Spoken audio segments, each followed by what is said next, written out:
নমস্কার, বাংলার মাটি বাংলার কৃষি অনুষ্ঠানে সকল দর্শক বন্ধুদের স্বাগত জানাচ্ছি। আপনারা জানেন এই অনুষ্ঠানে আমরা নিয়মিতভাবে কৃষক বন্ধুদের সহায়তার উদ্দেশ্য নিয়ে কৃষি বিশেষজ্ঞদের মারফত পরামর্শ দিয়ে থাকি। আজকেও ঠিক সেরকমই।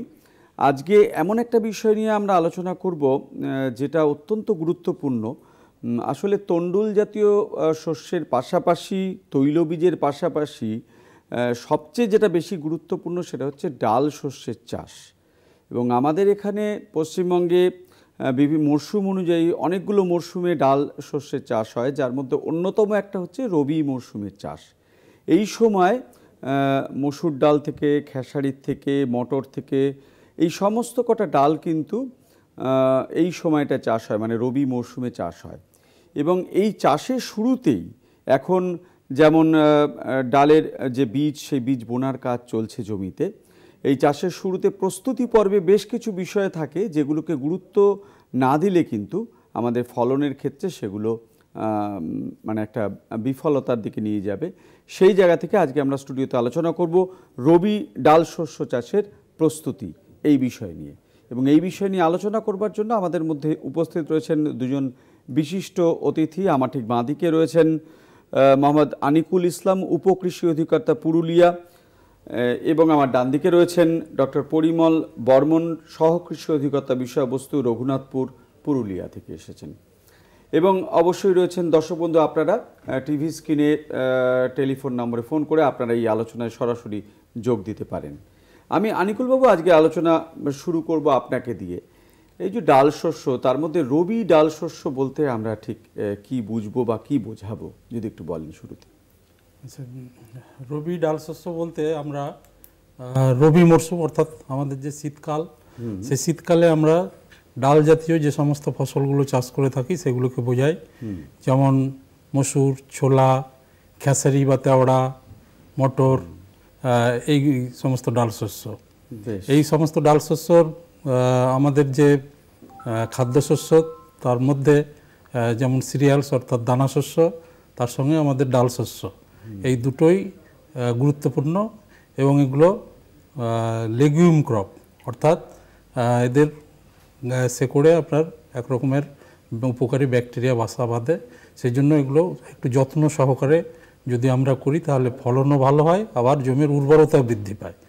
মানে ওই যেটা বললেন, সেই শিকড়ে নুডলস জন্মায় এবং সেই নুডলসে নাইট্রোজেন জমে এবং তার ফলে বোধহয় মাটির যে স্বাস্থ্য সেটার দিক দিয়ে একটা উপকারী জায়গা তৈরি হয়, তাই তো? ঠিক, মাটির উর্বরতা শক্তি বাড়ায়, কারণ বাতাসের যে নাইট্রোজেন, বায়বীয় নাইট্রোজেন আবদ্ধ করতে পারে ধরে রাখার ক্ষমতা এই রাইজোবিয়াম ব্যাকটেরিয়া, যেটা গাছকে খাবার হিসেবে দেয় এবং পরবর্তী ক্ষেত্রে জমিতে সঞ্চিতও থাকে, যেটা পরবর্তী ফসলে গ্রহণ করে। বেশ, আমি পরিমলবাবু আপনার কাছে আসব যে ভারতবর্ষ কিন্তু ডাল চাষে বেশ একটা অগ্রণী জায়গায় রয়েছে বিশ্বের মধ্যে। কিন্তু আমাদের এই পশ্চিমবঙ্গেও আমি যেমন আগেই শুরুতেই বললাম যে বিভিন্ন খণ্ডে এই ডাল শস্যের চাষ হয়। যদি আপনি একটু গুরুত্ব প্রসঙ্গে আমাদের দর্শক বন্ধুদের বলেন। যেটা আমাদের আনিকুল সাহেব বললেন, যে সেই সূত্র ধরেই বলি, ডাল চাষের গুরুত্ব অপরিসীম আমাদের রাজ্যে। আমাদের রাজ্যে যে তন্ডুল শস্য চাষ হয়, বিশেষ করে ধান, গম, ভুট্টা যেগুলো চাষ হয়, ধানে আমরা মোটামুটি সম্পূর্ণ হয়েছি, সবজিতেও তাই। কিন্তু আমরা ডাল শস্য এবং তৈলবীজ এই দুটোতে আমরা কিন্তু কিছুটা হলেও পিছিয়ে আছি। ফলে ডাল চাষের গুরুত্ব অপরিসীম আমাদের কাছে। বিশেষ করে ডাল শস্যতে উদ্ভিজ্জ প্রোটিন প্রচুর পরিমাণে পাওয়া যায়। 18 থেকে 25% থাকে ডাল শস্যের মধ্যে। ফলে এটা আমাদের কাছে খুবই উপকারী। তার সাথে এর যে খোসা, সেই খোসাটা কিন্তু আমাদের যে পশু খাদ্য হিসাবে খুবই উৎকৃষ্ট ফসল, পশু জাতীয় যারা আছে তাদের জন্য। আর সবথেকে বড় কথা হচ্ছে এটা একটা আচ্ছাদন ফসল হিসাবে চাষ করা যায়। এবং এটা এই যে এখন যে ক্লাইমেট রেজিলিয়েন্ট ক্রপ যে কথাগুলো আমরা বলি, যে এই সবচেয়ে বেশি উদ্ভিজ্জ প্রোটিনের সাথে সাথে আমাদের রাজ্যে বর্তমান যে ডাল চাষের এলাকা, সেটাও কিন্তু কিছুটা হলেও 2 লক্ষ হেক্টরের পাশাপাশি আছে। আর একটা সেটা বলার যে পরিবর্তিত যে আবহাওয়া, এই পরিবর্তিত আবহাওয়া উপযোগী ফসল হিসাবে এর গুরুত্ব অপরিসীম। আর সুস্থায়ী কৃষিতে এবং কৃষি বৈচিত্র্যকরণে এই ফসলের গুরুত্ব খুবই অপরিসীম। এবং তার সাথে সাথে এটা হচ্ছে খুব কম জল লাগে। জল সাশ্রয়কারী ফসল হিসাবে এটা খুবই গুরুত্ব। ধানে যে পরিমাণ জল লাগে, গমে যে জল লাগে, তার থেকে অনেক কম জলে এই ডাল শস্য চাষ করতে আমরা পারি। আর মৃত্তিকা সংরক্ষণেও এর কিন্তু বিরাট ভূমিকা আছে। আর সবথেকে বড় কথা হচ্ছে যে 2016 সালে এই জন্যই ইন্টারন্যাশনাল ইয়ার অফ পালসেস বলা হয়েছিল, যে আন্তর্জাতিক ডাল শস্য বর্ষ কিন্তু 2016কেই বলা হয়েছে। ফলে সেই দিক থেকে দেখতে গেলে ডাল শস্য চাষে ডাল শস্যের অপরিসীম গুরুত্ব আছে আমাদের রাজ্যে। বেশ, আমরা দর্শক বন্ধুরা আজকে স্টুডিওতে আলোচনা করছি ডাল শস্য চাষের এই রবি খন্দে তার প্রস্তুতি নিয়ে। ইতিমধ্যে একজন দর্শক বন্ধু এই আলোচনায় উপস্থিত রয়েছেন, একটু শুনে নেব তিনি কি বলছেন। পশ্চিম মেদিনীপুর থেকে করছেন। নমস্কার। আপনি ফিডব্যাক আসছে, আপনি টিভির সাউন্ডটা একেবারে মিউট করে দিন, টেলিফোনেই শুনুন, টেলিফোনেই বলুন, নাহলে লাইনটা কেটে যাবে। প্রত্যেক দর্শকদের জন্য বলছি। হ্যাঁ বলুন, বলুন, শুনতে পাচ্ছি। হ্যালো, হ্যাঁ আপনার প্রশ্নটা বলুন। আমি পশ্চিম মেদিনীপুরের বেল্লা থানার কুমাদা গ্রাম থেকে বলছি। হ্যাঁ বলুন আপনার প্রশ্ন। এই যে মসুর ডালটা যে চাষ করা হয়, তাহলে মাটির কিভাবে প্রস্তুতি করা হবে? আচ্ছা আচ্ছা, সার বা কি জৈব কি দেব? আপনি শুনতে থাকুন, আমরা জাস্ট এই আলোচনায় মাটির প্রস্তুতি বিষয়েই প্রশ্ন করতে চাইছিলাম। আপনি শুনতে থাকুন, অবশ্যই আপনি উত্তর পেয়ে যাবেন। প্রকৃত সময় আপনার কাছে আসছিলাম মানিকুল বাবু, এই সময়টা, এবং আপনি শুনলেনই প্রশ্নটা, সেই প্রশ্নটা যদি একটু উত্তর দেন। জমি কিভাবে তৈরি করা হবে, জমি তৈরি করার সময় সার প্রয়োগ আদৌ প্রয়োজন রয়েছে কিনা, সমস্ত বিষয়টা নিয়ে যদি একটু বলেন।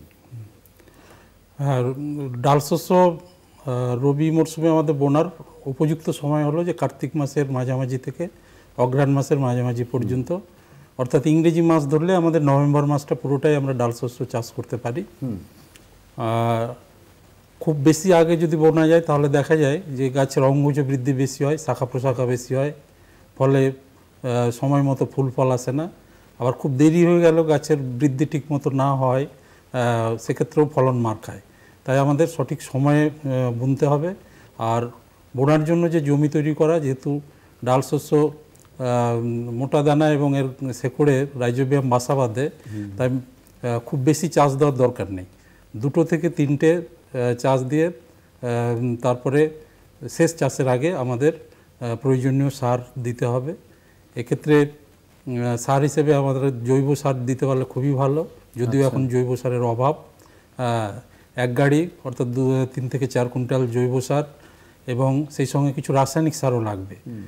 যদি ডাল শস্য নাইট্রোজেন সার অনেক কম লাগে, তবে প্রাথমিকভাবে কিছুটা নাইট্রোজেন সার লাগে।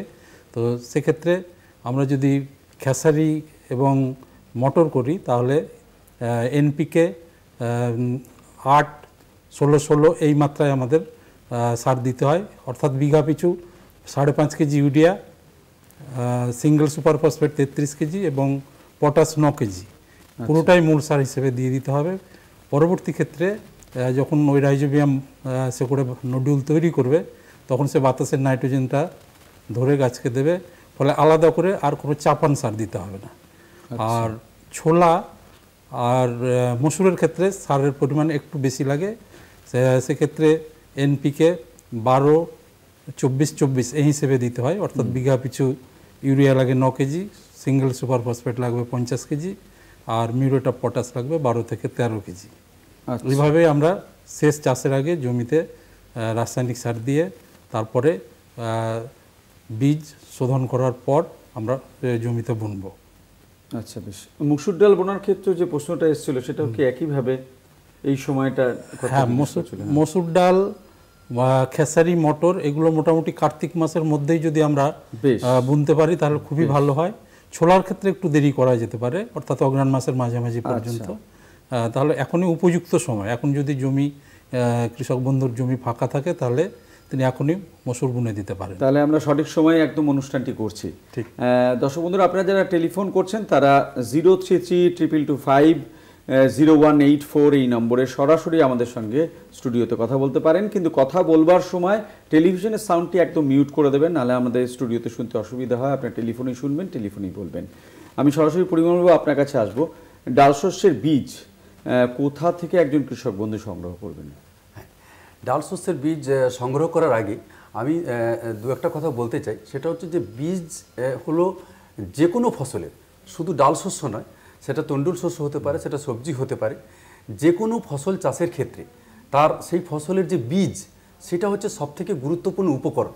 ফলে বীজটাকে সংগ্রহ করার ক্ষেত্রে বীজের গুণমানটা ব্যাপারটা একটু আমাদের কৃষক বন্ধুদের জানা দরকার, যে বীজটা আপনি সংগ্রহ করবেন সেই বীজটা খুব কোয়ালিটি সিড, আমরা এটা বলতে চাইছি যে কোয়ালিটি সিড আপনি সংগ্রহ করবেন।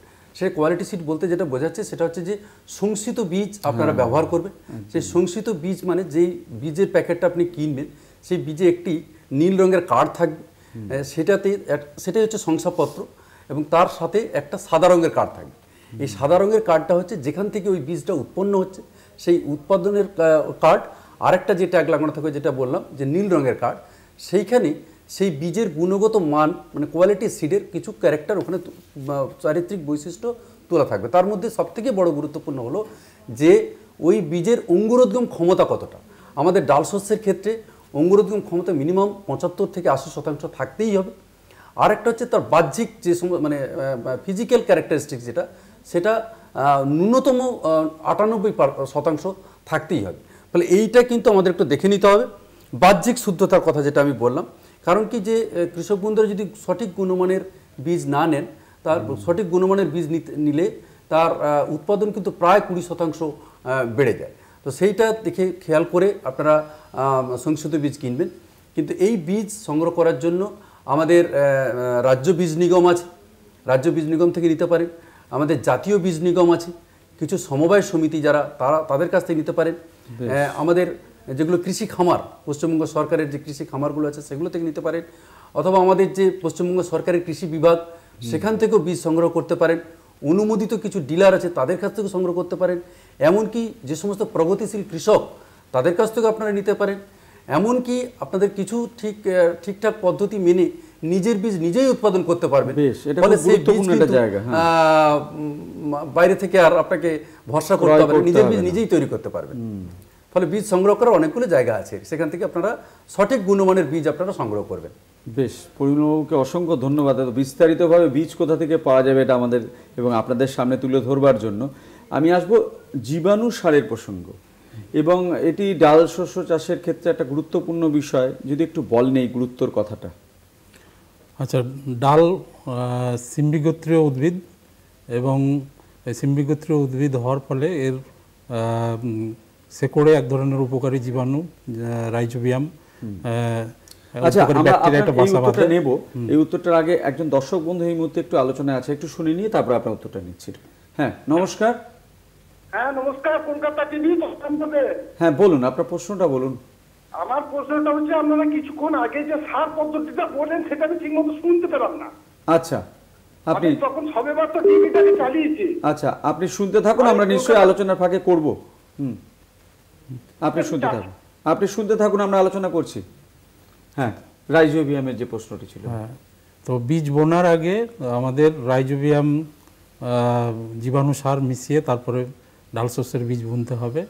এক্ষেত্রে আমরা যেদিন শস্য বুনবো তার আগে আধ ঘন্টা আগে বীজটাকে ভিজিয়ে 15 থেকে 20 মিনিট ভিজিয়ে রেখে তারপরে সেই জল ফেলে দিতে হবে, এবং অন্য একটা পাত্রে 1 লিটার জল নিয়ে 100 থেকে 150 গ্রাম চিটে গুড় বা চিনি নিয়ে সেটাকে গরম করতে হবে এবং ফোটাতে হবে। আধ ঘন্টা ফোটার পর যখন দ্রবণটা ঠান্ডা হবে, এটা ভালো করে পরীক্ষা করে নিতে হবে হাত দিয়ে, অন্যথায় জীবাণুগুলো মরে যেতে পারে।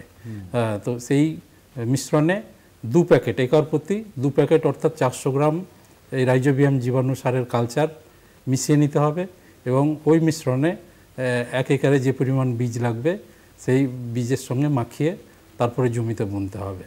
তো এক্ষেত্রে একটা ঘরোয়া পদ্ধতিও আছে, চাষি ভাইরা সেটাও করতে পারেন। সেটা হলো যে ভাতের ফ্যান, হ্যাঁ, বা মাড় যেটাকে চাষি ভাইরা বলেন, ফেলে দেন বা গবাদি পশুকে খাওয়ান। সেই ভাতের ফ্যানও ঠান্ডা করে নিয়ে অনুরূপভাবে আমরা সেটা রাইজোবিয়াম মাখিয়ে বীজের সঙ্গে মাখিয়ে নিতে পারি।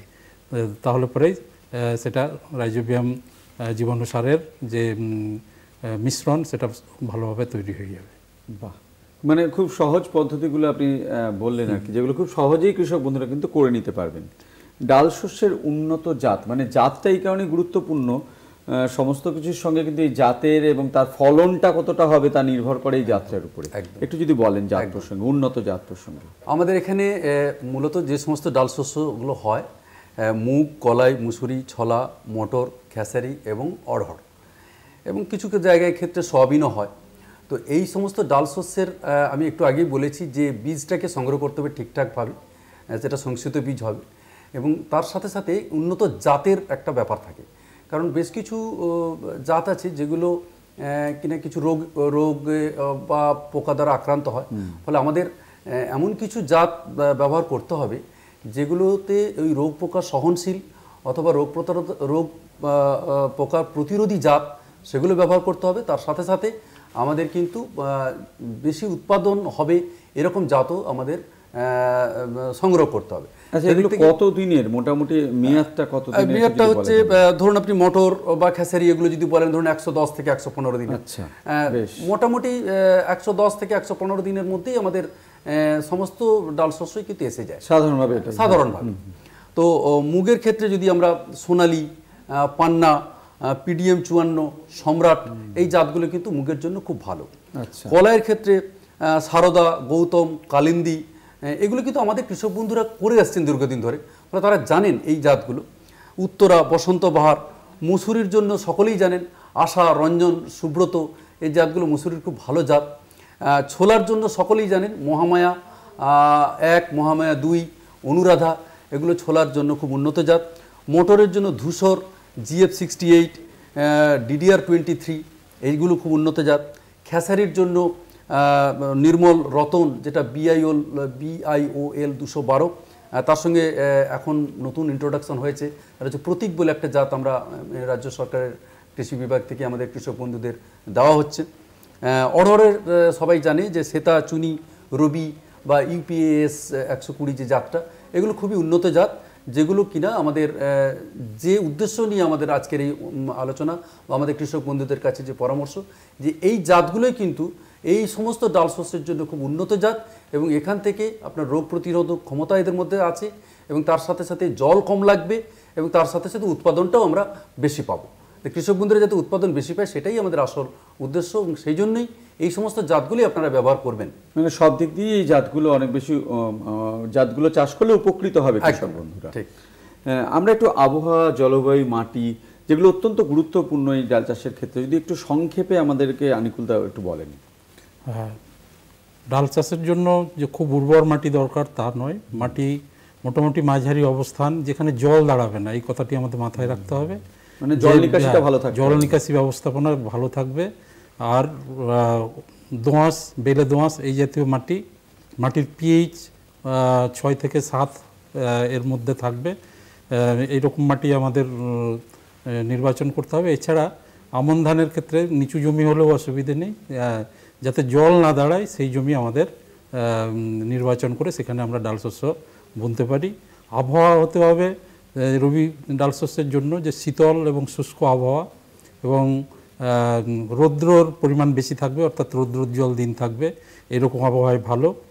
আর তাপমাত্রার দিক দিয়ে আমরা যদি বলি তাহলে বোনার সময় একটু বেশি তাপমাত্রা, মোটামুটি 15 থেকে 20 ডিগ্রি সেন্টিগ্রেড এরকম দরকার। ফুল আসার সময় 8 ডিগ্রি থেকে 12 ডিগ্রি সেন্টিগ্রেড, এবং পাকার সময় আবার 20 থেকে 22 ডিগ্রি সেন্টিগ্রেড, এইরকম তাপমাত্রা হলো উপযুক্ত তাপমাত্রা। এই রকম আবহাওয়া বা জলবায়ু হলে ডাল চাষের জন্য খুব উপযুক্ত হয়। বেশ, আমরা আজকে ডাল চাষের রবি মরশুমের প্রস্তুতি নিয়ে আলোচনা করছি। সেক্ষেত্রে বীজ এবং বীজের হার, বীজ বোনা, এগুলো অত্যন্ত গুরুত্বপূর্ণ। আমি পরিমলবাবু আপনার কাছে সেই বিষয়ে একটু জানতে চাইব, কারণ অনেক যারা কৃষক বন্ধু আছেন তারা কিন্তু ডালের বীজটিকে ছড়িয়ে দেন বোনার ক্ষেত্রে, সেটি উপযুক্ত না অন্য কোনো পদ্ধতি আছে? যদি একটু বলেন বীজের হার এবং বীজ বপনের পদ্ধতি। যেটা আমাদের আনিকুল স্যার বললেন সেইটার জের টেনে আমি বলি যে ডাল শস্য চাষের ক্ষেত্রে আমাদের এই সব এলাকাতে আমাদের রাজ্যে মূলত পয়রা পদ্ধতিতে চাষের একটা প্রচলন আছে, এবং সেই পয়রা পদ্ধতি হলো বিশেষ করে আমাদের এলাকার আমাদের রাজ্যের কৃষক বন্ধুরা খেসারিতেই এটা করেন, এবং সেটা করার জন্য এই সময়টাতে এটা খুব উপযুক্ত সময়, যখন আমাদের আমন ধানটা কাটা হচ্ছে, ঠিক কাটা হওয়ার ঠিক 15 দিন আগেই এই জমিতেই তারা খেসারি ছড়িয়ে দেন, এবং সেক্ষেত্রে মুসুরিটাও করা যেতে পারে, কিন্তু আমাদের এলাকার কৃষক বন্ধুরা মূলত খেসারিটা করেন।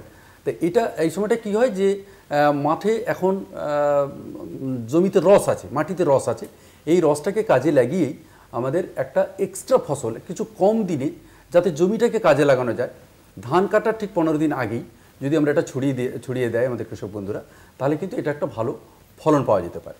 এই পয়রা পদ্ধতি বাদ দিলেও বাকি যে সমস্ত ডাল শস্যের কথা আমাদের স্যার বলেছেন, আমরা যেটা নিয়ে আলোচনা করছি, মূলত কার্তিক অগ্রহায়ণ মাস, মানে এটা একটা খুব সুন্দর সময়। এই ধান কাটার পরেই কার্তিক অগ্রহায়ণ মাসের মধ্যেই কিন্তু সমস্ত ফসলেরই বপনের খুব সুন্দর সময়।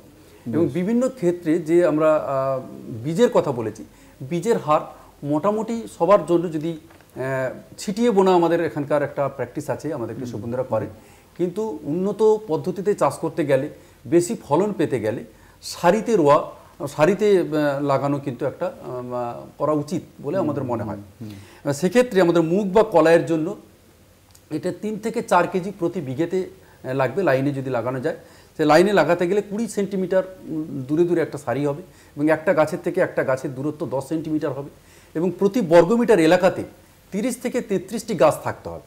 ফলে আমাদের যদি লাগানোর জন্য যদি ঘন লাগানো হয়ে যায়, তাহলে সেক্ষেত্রে চারাগুলো কিন্তু তুলে দিতে হবে, যাতে করে বায়ু চলাচল সুন্দর হয় এবং পরবর্তী ক্ষেত্রে আমাদের পরিচর্যার ক্ষেত্রেও যাতে এটা সুবিধা হয়। সেই জন্য খেসারি, মুসুরি, ছোলা এগুলো সবকটাই মোটামুটি কার্তিক অগ্রহায়ণ মাসের মধ্যেই বপন করে দেওয়া দরকার আছে।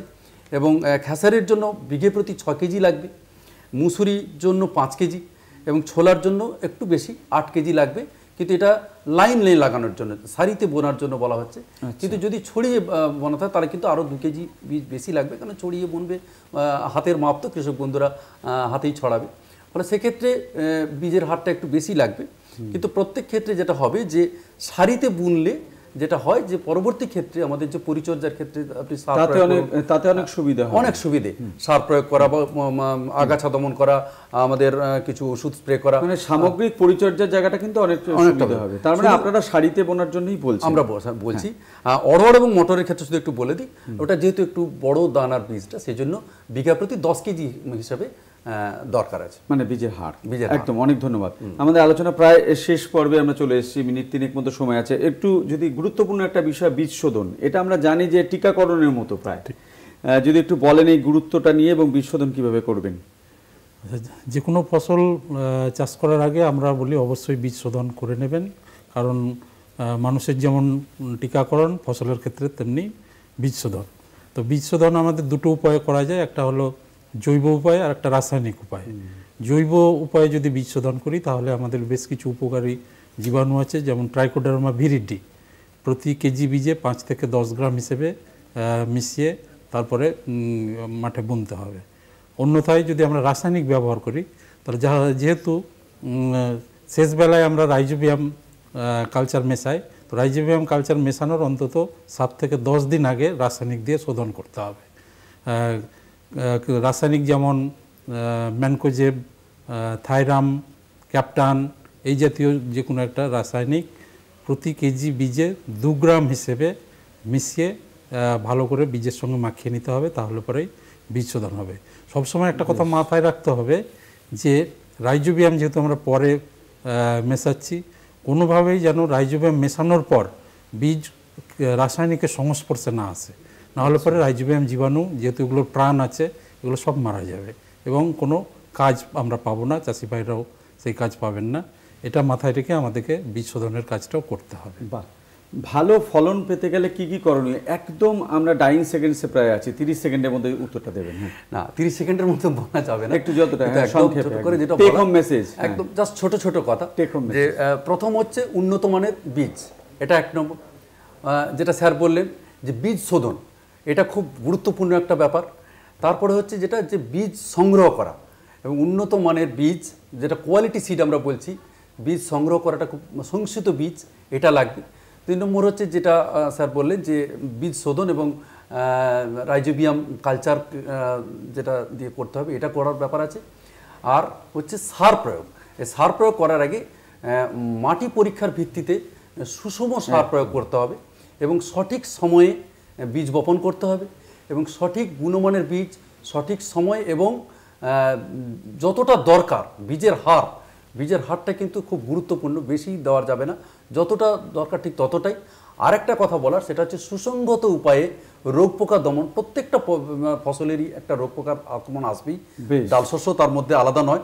ফলে ডাল শস্য যদি রোগ পোকার আক্রমণ হয়, তাহলে সুসংগত উপায়ে রোগ পোকা নিয়ন্ত্রণ বা দমনের উপায় খুঁজে বের করতে হবে, তাহলে কিন্তু কৃষক বন্ধুরা আশাতীত ফলন পাবেন। আজকে দর্শক বন্ধুরা আমরা আলোচনা করছিলাম রবি খন্দে যে ডাল শস্য তার প্রস্তুতি নিয়ে, এবং সেখানে বেশ কতগুলো গুরুত্বপূর্ণ পরামর্শ আমাদের বিশেষজ্ঞরা আপনাদের সামনে তুলে ধরলো। এই পরামর্শগুলো যদি আমরা মেনে চলতে পারি, তাহলে যে ডাল শস্যকে আমরা গরিবের আমিষ বলি, যেটা পরিবেশগত কারণেও কিন্তু ফসল চক্রের মধ্যে ডাল শস্যকে একবার করে কৃষক বন্ধু চাষ করলে প্রাকৃতিক জন্যই, প্রাকৃতিক দিক দিয়েও ভালো, জমির জন্যও ভালো এবং মানুষের জন্য অবশ্যই ভালো। সব কথা মাথায় রেখে আমরা যদি এই চাষ করি, তাহলে রবি খন্দে ডাল চাষ করে কৃষক বন্ধু লাভবান হবেন। আজকের মতো বাংলার মাটি বাংলা কৃষি এই অনুষ্ঠান এ পর্যন্তই। নমস্কার।